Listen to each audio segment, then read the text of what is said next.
ताज्या बातम्यांसाठी ABP माझाला subscribe करा आणि बेल आयकॉन प्रेस करा। पुण्यातून बातमी आहे। पुण्यात महामेट्रोच्या कार्यालयाला टाळे ठोको आंदोलन सुरू झालेलं आहे। पुणे मेट्रो आणि आंदोलकांमध्ये बाचाबाची सुरू आहे। पुण्यातल्या कामगार पुतळा झोपडपट्टी पुनर्वसनाच्या निर्णयावरून हा वाद निर्माण झालेला आहे।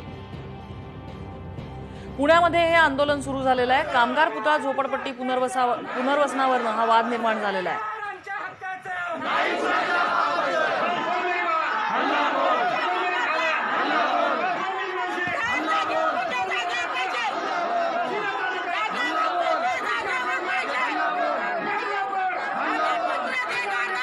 पुण्याहून आमचे प्रतिनिधी मिकी घई आपल्या सोबत आहेत। मिकी, हे जे आंदोलन करणारे नागरिक आहेत त्यांचं नेमकं म्हणणं काय आहे, मागणी काय आहे त्यांची?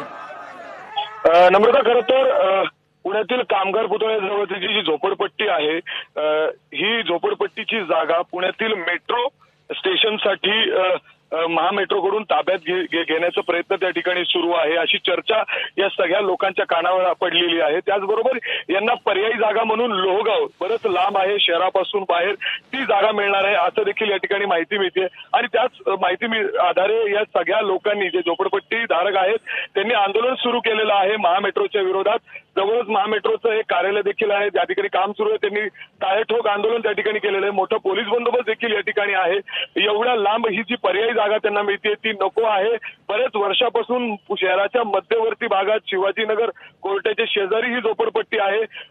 याला विरोध करत महामेट्रोला ते कामाला त्या ठिकाणी विरोध करत आहेत आणि त्यामुळेच हा आंदोलन त्या ठिकाणी त्यांनी पुकारलेलं आहे। कुठलेही सहमती न घेता थेट त्यांची जागा ताब्यात घेण्याचा प्रयत्न महामेट्रोचा आहे असं देखील ते आरोप करतायत आणि त्यामुळं हे मोठं आंदोलन त्या ठिकाणी सुरू झालेलं आहे। नम्रता, मिकी, अपडेट्स घेत राहू, धन्यवाद या माहितीबद्दल। दरम्यान या आंदोलनकर्त्या नागरिकांचं नेमकं म्हणणं काय आहे तेही आपण जाणून घेऊया।